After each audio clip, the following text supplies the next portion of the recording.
welcome to The Digital Patient, where we discuss the latest advancements in digital patient engagement and share stories from the front lines. I'm your host, Alan Sardana, and with me as always is SeamlessMD's CEO, Dr. Joshua Liu. Today we're joined by our very special guest, Dr. David Chestek. Dr. Chestek is CMIO at UI Health, where he works to bridge the gap between health information technology and clinical medicine. He also maintains a clinical practice in emergency medicine. Dr. Chestek, David, welcome to the show. Thanks so much for having me.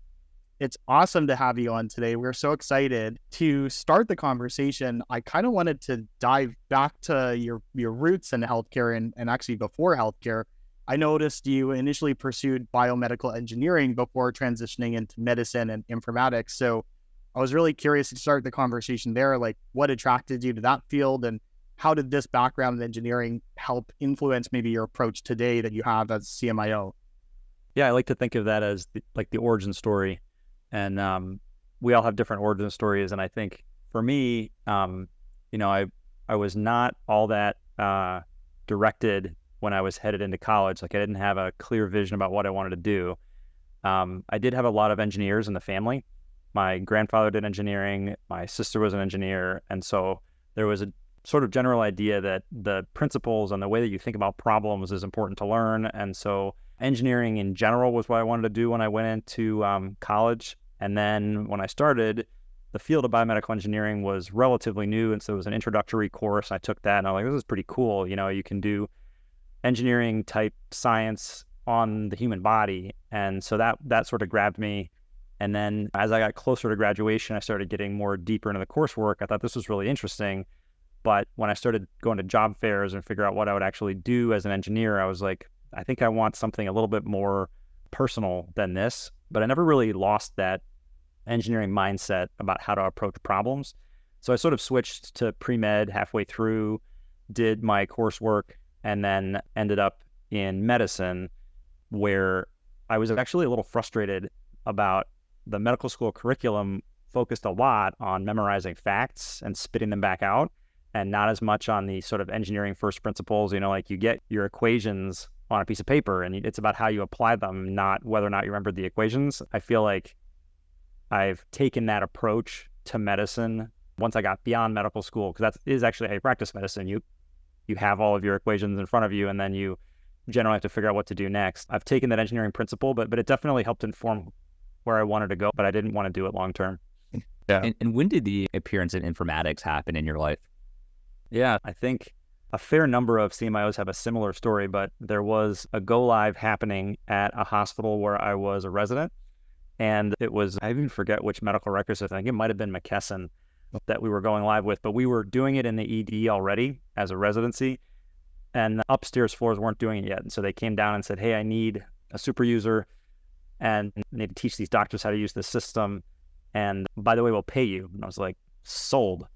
So I went up and it was a really interesting experience for me, not just because I was making a little bit of extra money, which was nice, but I really liked the expanding out of now I get to see what the whole hospital is doing. You know, I was sort of stuck in the downstairs. Now I know, like I saw a patient that I had seen and intubated the day before in the ICU. I was like, oh, this is like, continuity, and how are other people caring for this patient? And by the way, there's a whole lab system, there's a pharmacy system. Like it sort of blew my mind about how complicated the hospital was and how it all had to fit together. And I really liked some of the problem solving, issues that come up during a go live. So I sort of caught the bug of informatics there. And then sort of by chance, I guess, I was reading one of the throwaway magazines that you get as a specialty for emergency medicine. And I saw a little column in it about informatics. And I was like, this is a thing. This thing that I had been dabbling in is now a more formal fellowship. There were, I think, 2 or 3 fellowships at the time. And one of them was at the University of Illinois in Chicago. So I decided to apply to that fellowship thinking, I want to learn more about this stuff. Even in the emergency department, I found myself getting into conversations with the other attendings and residents about the EHR. It was the thing everyone was either frustrated about or sometimes excited about, but it ended up being a big driver. And so I did a 2-year fellowship at University of Illinois and then graduated with a fellowship in clinical informatics. And I stayed on at University of Illinois as faculty doing some basic analytic stuff for the department, helping with staffing models and throughput and things like that. and then was in the fortunate position right after I graduated where our hospital system was transitioning from Cerner to Epic. And it was a pretty big transition. We had about 30 years of legacy data and a lot of customized stuff in Cerner because we were one of the earlier sites on Cerner.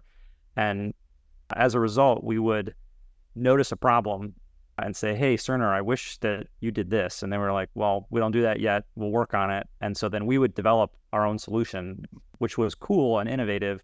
But then we sort of diverged from what the standard Cerner install was. And so we were at a point where we couldn't even take any additional upgrades because our system was so different than theirs.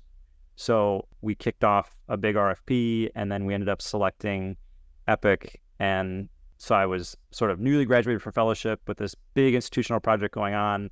And so then I got involved on the inpatient and critical care side, or like the acute care medicine and inpatient side of that install. And I had an ambulatory counterpart. And then after that install, he veered off more into the general admin and leadership side. And I got more and more focused on informatics, and then I expanded out to now become the more enterprise CMIO. Today's episode is brought to you by DeepScribe, AI clinical documentation that physicians and health systems love, documenting specialty and complex care with ease and precision.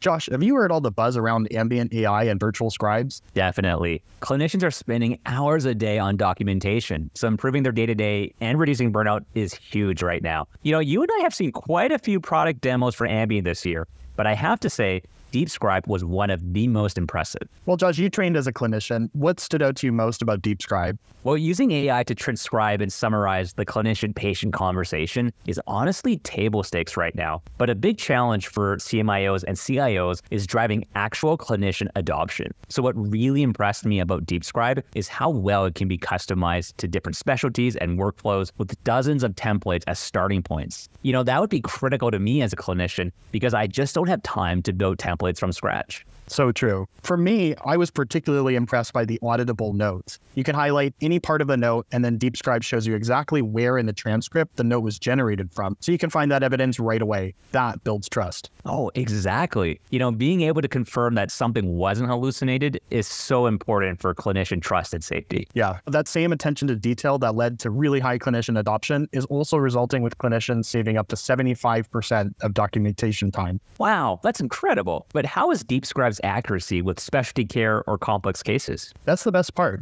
DeepScribe's proprietary LLM, Heal AI, is trained on over 3 million patient conversations. It's then further tuned by specialty and subspecialty cases, making it way more accurate than GPT-4-based solutions. Pair that accuracy with DeepScribe's customization studio to personalize the experience for different clinician preferences and workflows, and it becomes incredibly flexible. You know, Alan, speaking of flexibility, I could use some yoga myself. Flexibility is key when it comes to working with health systems with so many moving parts. DeepScribe sounds fantastic. Where can health systems learn more?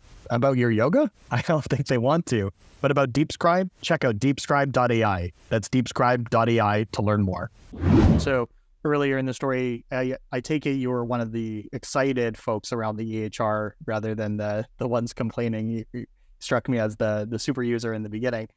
I'm really curious, when you were stuck down in the emergency department, given that that's where you still are clinically active today in emergency, what sort of unique insights and advantages do you think that brings as CMIO for the whole enterprise now? Yeah, I think, you know, I might be biased because I do enjoy my profession, but I think emergency medicine docs make some of the best CMIOs or just in general administrators because we see so much of the healthcare system. We're somewhat of a safety net. And so when people aren't able to access the system in the right way, they have a problem, they end up in the ER because it's the only place that they can go. And so we interact with inpatient consultants, we interact with ambulatory providers, whether the patients can get access to see them or not. So whenever something falls through the cracks, it ends up on our plate. And so I feel like we have such a good global perspective of the healthcare system. Now, with that being said, you don't know everything about the whole healthcare system. I just worked in the ER. So some of the areas that I've had to learn how they operate most are surgical specialties, for example, because it's just such a unique breed where they have an outpatient clinic mostly to schedule inpatient surgeries. And that workflow is totally foreign to me. So I've had to spend a lot of time getting to know some of my surgical colleagues. I don't have an ambulatory clinic, and I try to spend some time with some of my ambulatory friends as well to learn some of their struggles. And so I feel like everybody comes into a CMIO role with some operational experience. And I think the ED provides you a broader depth than most, but it doesn't get you everything. And you have to always make sure to reach out to the folks who are living it and go sit next to them and watch what they're doing. I'm curious, like, did you end up having to have, I guess let's call it informatics champions in each clinical specialty? Is that the structure you're in now? Or if not, how do you sort of get that regular feedback from the different clinical subspecialties? Yeah, so for our go live, we sort of broadly did inpatient and ambulatory. And then I pushed for our implementation to also have a surgical champion because I learned very quickly how unique that whole space is.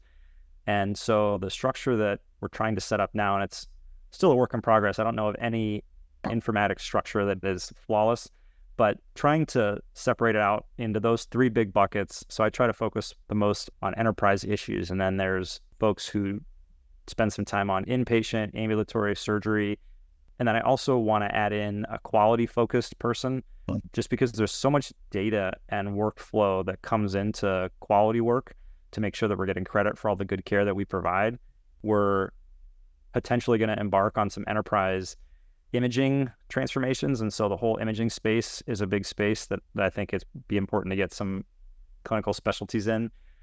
And then sort of one layer below that, on the super user level or the physician informaticist level, I really am pushing our clinical departments to have at least one person per department to be sort of the spokesperson for that department to help triage issues, share the knowledge that they learn with their peers, and help bring a voice to their specialty to say, we're really struggling on this thing. All of us are feeling the same way to help coordinate things. So I try to have one person per specialty. Sometimes that's more successful than others. You brought up some of the transformation you're thinking of when it comes to imaging. Did you unpack that a little bit more? It sounds like a pretty big, exciting initiative underway. Yeah, I'm learning a lot more about it in recent times. So I am by no means an expert, but it feels to me like the imaging space is sort of in the place that the EHR was 10 years ago, where there were a lot of different vendors out there and everyone was doing something different. And then they were all kind of bolted on to each other with a lot of interfaces. And so that's the way a lot of the imaging systems are now. And in the same way that these big systems are now coming together to pull them all together into one space, that's happening in the imaging space as well. So we're trying to consolidate the cardiology packs and the radiology packs and the OB packs and ophthalmologists who take pictures of retinas and the endoscopy people who take photos and put that all into a vendor neutral archive, and then have just a viewer sit on top of that flexes per specialty, but not necessarily having these 8 or 10 separate systems. So I think that'll be an interesting journey, but it doesn't feel like the industry is quite as mature as the EHR industry is either. So there isn't really one system that can replace all those things, but we're going to move there cautiously, I would say. Yeah. So as someone who definitely does not know the history of imaging and the PAC systems, it sounds like a lot of solutions were developed that were very specialty, point solution specific, but probably very good at those. But as part of, I guess, the transformation going on, it's a question of how do we consolidate. Is that mostly to lower kind of the operational cost, the overhead of managing all these systems, or is there another kind of reason? Like maybe it's, hey, we're actually trying to apply some, analytics or AI on top of that, but it makes sense to only do that at a platform-wide scale, so we have to consolidate. I'm curious if there's other reasons besides, overhead and cost that it makes sense to try and consolidate that. Yeah, I think for sure there's an overhead and cost piece. That's sort of the easy thing. There's also the practicality of the more times you bolt things together and interface them, the more often they break.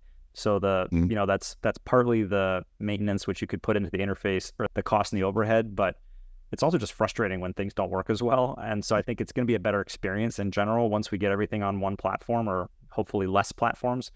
But then to your second point, for sure, the ability to have everything in one spot, that vendor neutral archive, I think, opens up a lot of possibilities that we don't have today, particularly for research and analytics and AI. And a lot of these vendors have the capability of automatically stripping all the identifiers. You have the patient's name and things like that on a chest x-ray, but there are lots of platforms that can strip all the identifiable information and create a research data warehouse on some of this really rich visual data that you can pull now out of the EHR. It's just a lot of work. and it's not standardized. And so it just makes these things work better at scale. So I think it's definitely cost. It's also potentially usability and forwarding our research and innovation. It sounds really beneficial that you cut your teeth with the Cerner, bolted on with all these different optimizations and upgrades, because now you can have a set of rules moving forward with the new Epic instance and how you're going to approach scale and one platform and consolidation of all these different point solutions. I was curious to kind of pick your brain a little bit in terms of the timing when you became the CMIO. It was a significant undertaking and then COVID hit. So I'm curious, how did that experience shape your perspective on healthcare technology, informatics, and how you're focusing today? Yeah, definitely trial by fire. I think that entire implementation deserves medals, every single person who was involved in it, because for those of you who have been involved in an enterprise transformation, it's always a lot of work. It's a huge endeavor, and it's, a couple year long process. And then our original go live date was May 9th, I think, 2020. Wow. And so, in March and April, we're hearing rumblings, and then we're like, is this really a thing? And then we had the fateful meeting where we said, are we going to really postpone our go live? Like, this is something that we were never going to do. There's a hard line, like, we will go live on this date. And we had lots of maintenance contracts that were expiring that time. And we took stock of things and decided, this is just not a safe thing to do right now. And so we pushed it to September. We then were in this very difficult position of having our old Cerner instance and needing to be pretty nimble and adaptable with it, building new COVID tests, making sure we had accurate reports as we're transitioning. And then we transitioned. It's not like COVID was gone. So then we had to sit in the two systems and make sure that the data was flowing over correctly. And then to make matters more interesting, on our go live date, we had 3 different labor unions take work stoppage. So we had a global pandemic and a large work stoppage at our organization on go live date. I remember sitting in the command center with protests going on outside and wondering if this was the end of days. But we made it through, and I think it definitely has shaped my view on these things. We made it through that. We can make it through almost anything. And the other takeaway I would say is that leaning into this technology really helped us to provide amazing care. It doesn't matter which EHR you have, but if you optimize it, it is really another lever you can pull during some of these crises. I mean, we were able to stand up large vaccination centers, roll out my chart to folks and send them text messages and get everybody vaccinated in the population, mobile clinics. This is really another tool in your tool belt as a physician. And that's why I got into informatics. I felt like this is such an important tool that, not to say it's as important as an actual medication that saves a patient's life, but if you don't use your technology well, you are not serving your patients well, you're not serving your physicians well. And so I think watching that impact during this very complex install has definitely shaped my perspective and given me hope that technology can be used for good. David, as you were describing the delay of the go live, I had this terrible analogy come to my head. So I was supposed to get married in the summer of 2020, and then we postponed our marriage go live to November 2020. Sorry, terrible analogy, but it just came to mind when you were describing the delay in the go live. But one of the things that you said that really struck me was this idea that given how complicated and difficult it was to go live in 2020, knowing that your team could do that, anything that might come up in the future, it feels very attainable now because you've been through the ringer. So I thought that was a really, really great lesson. I appreciated that. Even before the pandemic happened, you've been doing some research on burnout, and then you've mentioned in the past how COVID basically became the perfect storm for exacerbating, burnout and hurting clinician well-being. Kind of curious how you're thinking about using technology to address clinician well-being and burnout today, and what might be on the horizon for the team at U of Illinois. Yeah, no, I think fundamentally a lot of us get into informatics because of burnout. I hear people complaining about the system and why it's bothering them. And that's part of the reason why I got into informatics, because I felt like on the one side, they were right that the system needs to be better. And so I wanted to be in a position to advocate for what those changes should be and help shape it. And on the other hand, there's also oftentimes a lot of things that you could do if you just knew about it. And so I really wanted to focus on those folks and say, the system isn't perfect and we'll continue to advance it. And I want to be part of that conversation. But there's a lot of things you can do right now to make your life a lot easier. And those are some of the most beneficial for me refilling my tank as an informaticist, is to show somebody something and them say, wow, I didn't know I could do that. This is incredible. You just saved me hours of my life. So I think on the one hand, just doing the basics well to make sure everybody understands the system that you have, which is not a simple thing to do because it's constantly changing. We're constantly getting upgrades, and busy clinicians are not focused on the 3 to 5 hours, I think, a year now that's recommended of ongoing training, but they're like, I have to get my CME done so I can remember how to be an emergency physician. This is not on my radar. And so convincing people that it's worth your time to just learn your system and make sure you know it deeply is really important. So I think on a fundamental level, it's important to get your foundation set well, which I think we don't do a great job of. I think people generally don't know how the system works. But in addition to that, on the more innovative and exciting front, I'm personally very excited in the whole ambient listening world, which seems like it's taken a giant leap forward since all the LLMs have gained popularity in the last couple of years. So I really think there's a huge amount of potential for taking natural free text data and making it discrete, which that's what irritates clinicians the most, is taking something natural and clicking a box so that someone else can measure it. It just frustrates people. And so if you can do that in a natural way and allow doctors to look at their patients instead of the computer screens and do what they do best, and then come back to a system that has filled out all their documentation discreetly for them in a 95% or almost 100% accurate way, and then review it and sign it, I think that that's going to do a huge amount of good to improve burnout. Maybe I'm drinking the Kool-Aid and it won't actually pay out, but it feels like we're on the cusp of something important here. One of the lessons that we've heard talking to other CMIOs who've been deploying ambient and see what the uptake is like, is that there's different types of clinicians who gravitate more or less towards ambient. And so I think one of the things we've heard is it's not for everyone, and that's okay. The goal isn't necessarily 100% clinician adoption. But I'm curious, when you think about deploying technologies to frontline clinicians, whether it's ambient or some other tool, how do you think about success in terms of adoption? Like, what is good enough of adoption for you to continue something for clinicians versus, and you know what, it's not getting enough traction. Maybe the maintenance isn't worth it. We should just sunset that tool. I'm curious what level of adoption is needed to keep something going clinically. Yeah, it's a really good question. I think anytime you start to set up a pilot, you need to have some pretty clear metrics of success. I also 100% agree on the ambient front, just to focus on that for a second. I don't think 100% of providers will ever use an ambient listening technology. I always think about the orthopedic surgeon who does mostly knee replacements, and they have a template that has like 3 areas that they have to document something, and they have little asterisks, and they hit F2 3 times, their note is done. They're never going to benefit from this technology.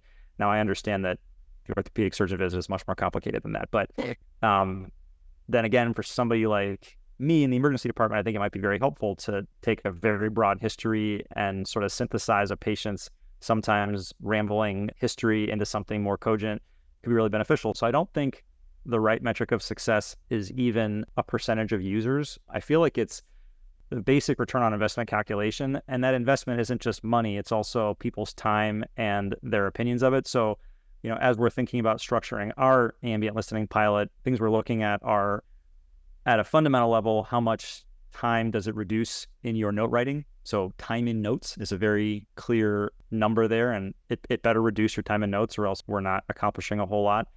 And then satisfaction of the provider, pre and post, how much do you like it? How much do you feel like it's removing your cognitive burden, which is sort of a hard thing to measure. And then also patients. Does it improve patient satisfaction? I think there's a real likelihood to have a patient enjoy their interaction more with a physician who is staring them in the face and not typing on a computer. There's also some general financial ROI where you might be documenting a more accurate clinical picture and you might be able to bill higher for that. And also, by the way, check off more quality boxes and get your case mix index more appropriate for what you're actually seeing. And those are just some of the things I'm actually thinking about. But I think each technology is different. And so you have to think deeply about how that technology is going to work. And for ambient listening, I think those are the main ones. But I wouldn't just put it into a number of users category, which is also, by the way, one of the challenging things about informatics is that everybody does things differently. And so you want all these options available, but then you also get the users who are frustrated because there's 15 ways to do something and they just want one way to do it and they're frustrated about that. So It's a very small needle that we're trying to thread here.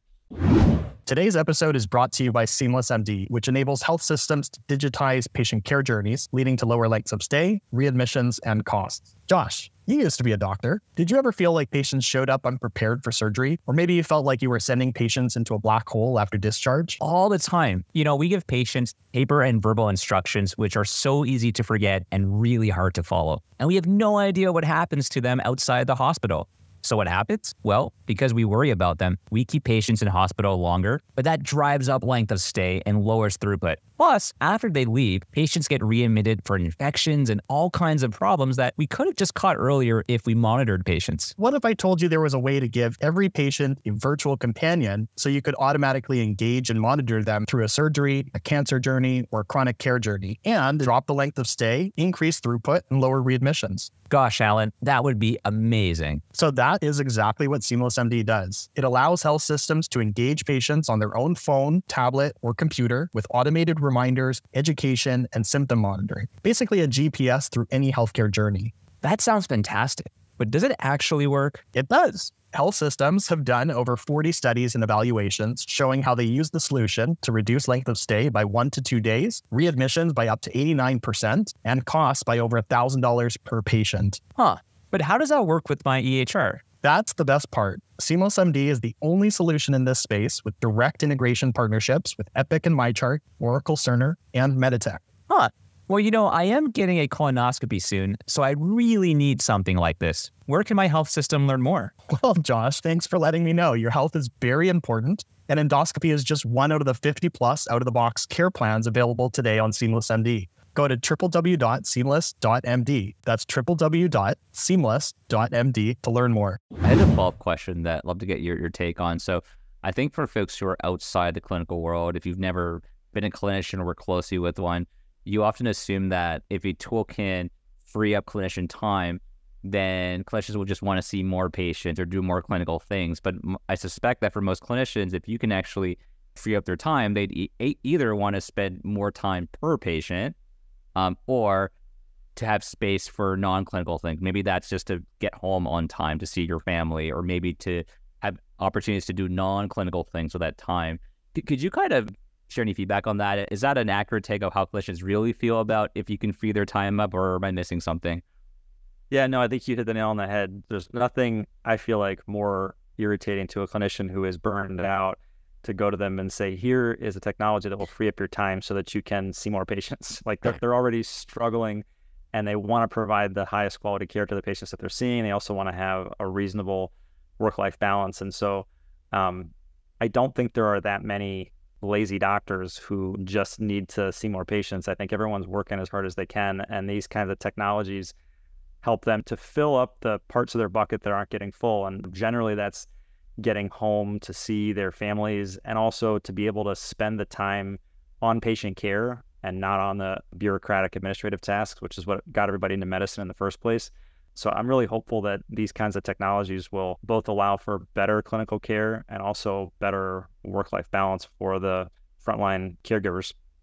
Excellent. So, David, I wanted to also ask you about wearables and device-based virtual care. I know you've been a big proponent on that. You've done a ton of research on both of those fields. I'm curious, what have been kind of the most surprising learnings that you've had from the space of, say, virtual care? Yeah, so I got really interested in wearables and virtual care kind of during COVID. We did some research putting continuous monitoring devices on patients, those little EKG patches, like a 1-lead ECG, which also gets some triaxial physical movement data. You can get steps, you can get respiratory rate, things like that. And then it's sort of a continuous stream. And so we did some research early on in COVID to try to predict decompensation, because at that point it was very difficult to know exactly who was going to crash and when, and there were lots of space constraints in the hospital. It really opened up my eyes to how much of the patient experiences outside the hospital, because people don't come to the hospital most days of the week and they live their lives outside of the hospital. And so the emergency department, we see patients hopefully, one time in a year or less. Primary care providers see them much more often. They have a relationship built with those patients, but even primary care doctors, you don't see them every week unless you're very significantly ill. And so you're missing this huge swath of data where the patient's just doing their normal thing.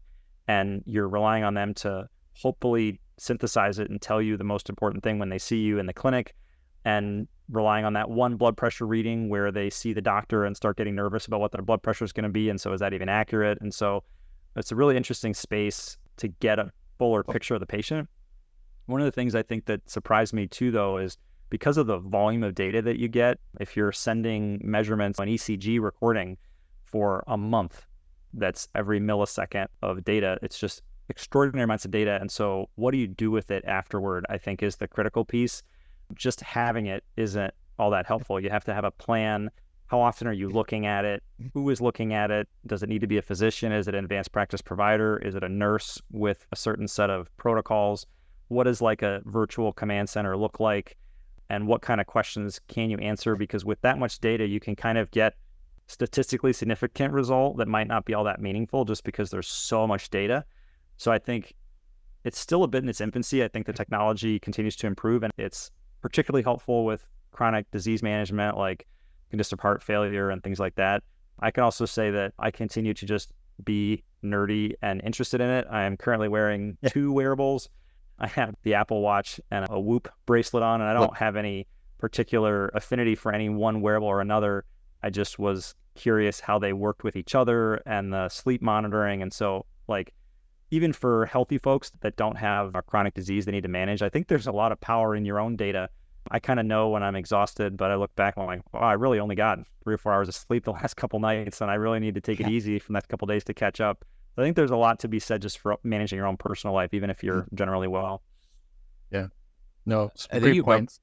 Yeah, I was going to say, David, I think one of the interesting things to your point is with all that data, it's a question of how do you use it to make it meaningful? Because I can imagine also, even within a single department, you could have a clinician who, you know, wants all the data, who wants to get alerted for every little thing about their patients. And then in the same room, there's another clinician who wants none of that data. And so I can imagine it can be very hard to have a standardized approach to how you use that data within a single division or department, let alone like how could you support all kinds of variables and use cases to that. So that's really interesting. Well, hopefully you're not automatically alerting your PCP based on your wearables. I don't know if they'd be okay with that, but No, I'm not. And it's actually interesting because I have a lot of friends and colleagues who are PCPs, and I think there's a real concern for people just plopping a wearable on and then dumping the data on the clinician who doesn't even know it's there and then feels responsible for doing something with it now that it's there. So I think the right way to do this is to have the conversation between the provider and the patient, and then have some formal like order that sort of initiates this thing on the provider side so that they are expecting the data and they have a plan.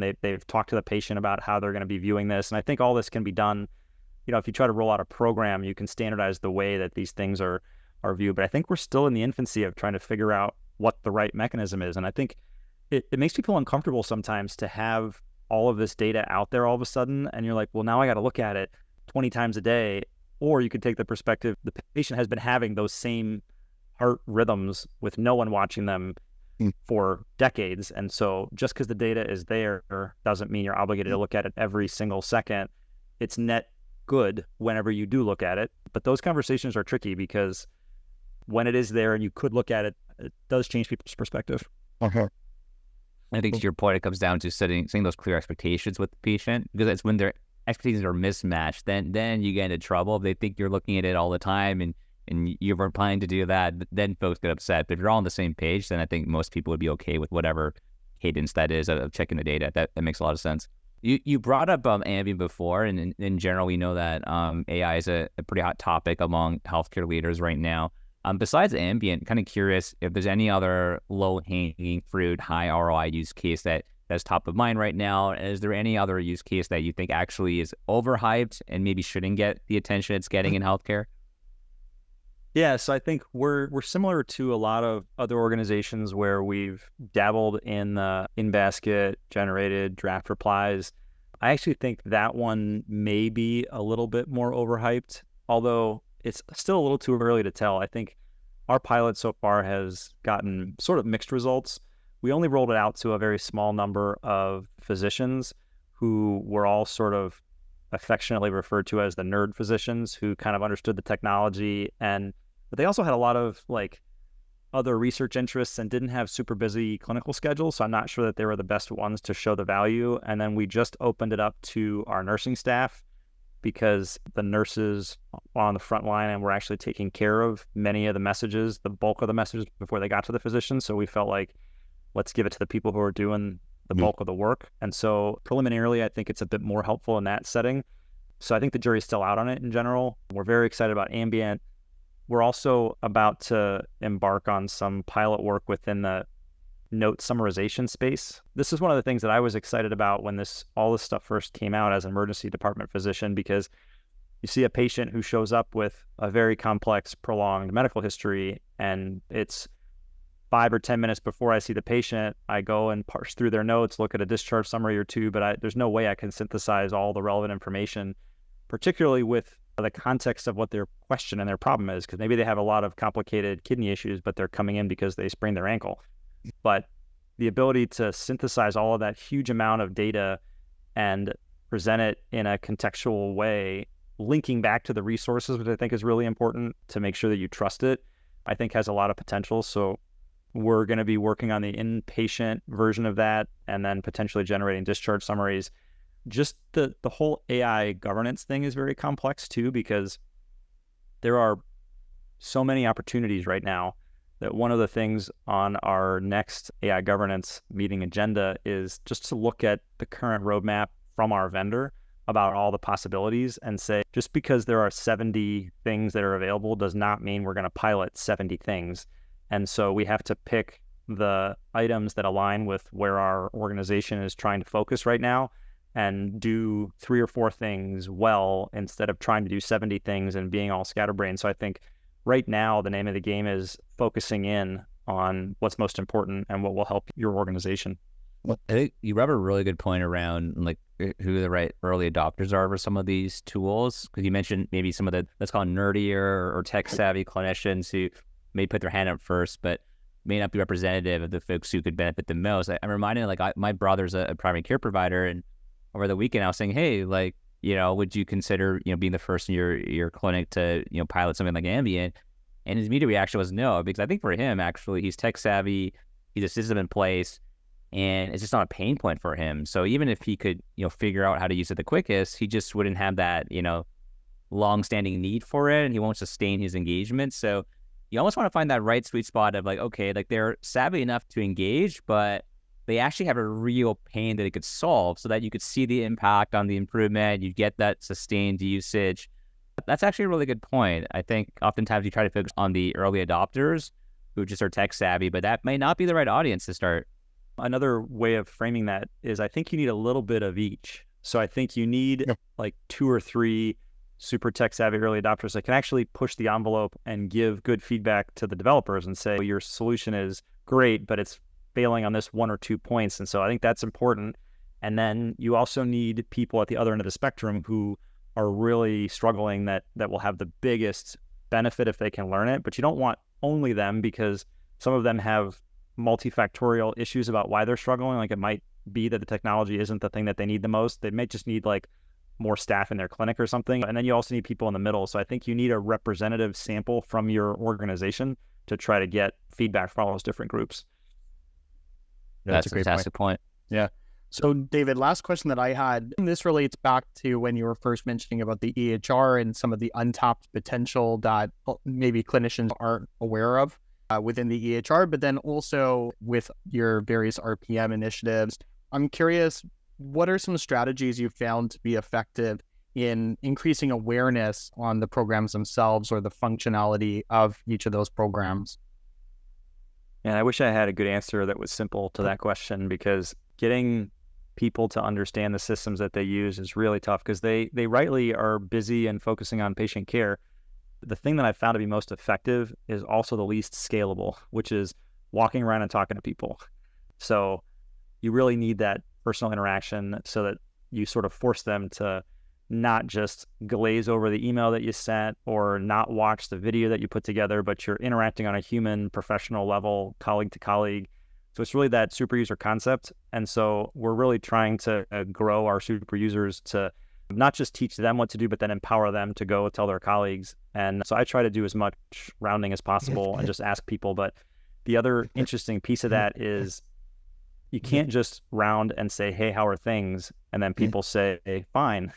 But it's like they're not fine and they don't even know what good looks like. And so they don't have the questions to ask. It's also important to come with 5 or 6 things in your tool belt. What we've gotten into the habit of doing is we have these frequent upgrades. And so we try to take the top 5 upgrade changes and literally just walk around to all the patient care documentation rooms and say, hey, checking in on how things are going after this last upgrade. Did you know that you can do these 5 things now? By the way, how are things going? And try to have a conversation and then just, getting to know your colleagues and having that open lines of communication. But I really have struggled with any other form of communication to get doctors to pay attention to it. They're just busy and they don't read their emails as often as I would like them to. And the tip sheets are just not as effective as we like to think they are. Yeah, you're in this weird spot where you have so many users, but unlike other industries where all these users may be at their desk 80% of the day, you're in the opposite situation where their desk, I don't know, less than 10% of the day maybe. Yeah. So when you go around, like, are they even going to be there in the patient care rooms when we want to get feedback? And 2 is, even if they're there, are they with it enough or available enough to engage and give feedback, let alone read their emails that you send? Yeah, that's a tough crowd to serve. Yeah, and we definitely try to target different areas. Like, you don't want to go to the inpatient units right in the middle of rounds. You don't want to go bother the surgeons during their 6 a.m. first case on time start. And so you're right, it's a delicate balance. I wish I could find more free time for physicians so that I could teach them about the EHR, but it is a hot commodity. Yeah. Well, David, speaking of limited time, just want to be mindful of your time. We're going to flip over to what we call the Fast 5 lightning round. This is just 5 questions to get to know you better. The first question we have is, what is your favorite book or book you've gifted the most? Yeah, I think one of my favorite books is Factfulness by Hans Rosling. And it's basically, he makes the case that if you really dig into the data, the world is not quite as terrible as it sounds, and not to minimize the current problems that we have because they are significant, but we've never been better off than we are today. So it's a very empowering book because I think it allows you to dig into data and also have an optimistic view of the future without ignoring the current problems, which I think is an important viewpoint to have. I love that. Question 2, who is a person, either dead or alive, who you'd love to meet? Yeah, I am really interested to meet Barack Obama. He was sort of rising right as I was in medical school. And so there are so many things that happened during his presidency that I just would like to know the inside story, because there's things that politicians say to everybody and that there's just some really interesting insights I bet that would be there. And, now after the fact, after he's been out for so many years and his perspective on current events, I just think he's an interesting guy to talk with. Yeah, no, definitely. Question 3 is a bit different. Would you rather have super strength, super speed, or the ability to read people's minds? And this is so tough. I was going back and forth about this one. And I think my initial reaction was, man, I want to be able to read people's minds. And then I got very terrified because I work in the emergency department and people are not always well put together. And so, I think that might be too much. And so I think I want the ability of super speed. Yeah. Question 4, what is something in healthcare you believe that others might find insane? Yeah. So I think for this one, it's the fact that your mental and physical health, you just can't separate them. I can't tell you how many times the two relate, not to say that your physical problems are just in your head or vice versa, but you can't think about one without thinking about the other. Your physical pain affects your mental state affects your physical body. And so I just think the way that those two things interact is complex, and I don't think we pay enough attention to it. That's a great point. Last question that we have, David, if you could travel back in time to any event or moment, what would it be and why? Yeah, I think this was a hard one for me because I think I'm really like a sci-fi nerd, and I'm like so excited that we're getting close to like general artificial intelligence, things like that. I'm so forward facing, but anecdotally, I'm watching the For All Mankind, sort of that historical science fiction drama thing about what things might have been different with the moon landing. So I think that's on my mind, and I would love to go back and like be able to be one of the first people to set foot on the moon or just experience that with everybody. I think it'd be really exciting. Yeah, no, that'd be awesome. I did a demo of the new like Apple VR headset, and like part of that demo is, I get to go on the moon now. It's like, wow, that's incredible. Yeah, that would be really awesome.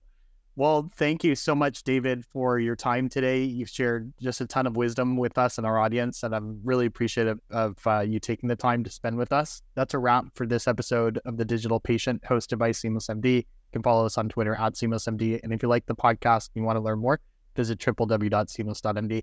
Again, David, Dr. Chestek, thank you so much. My pleasure.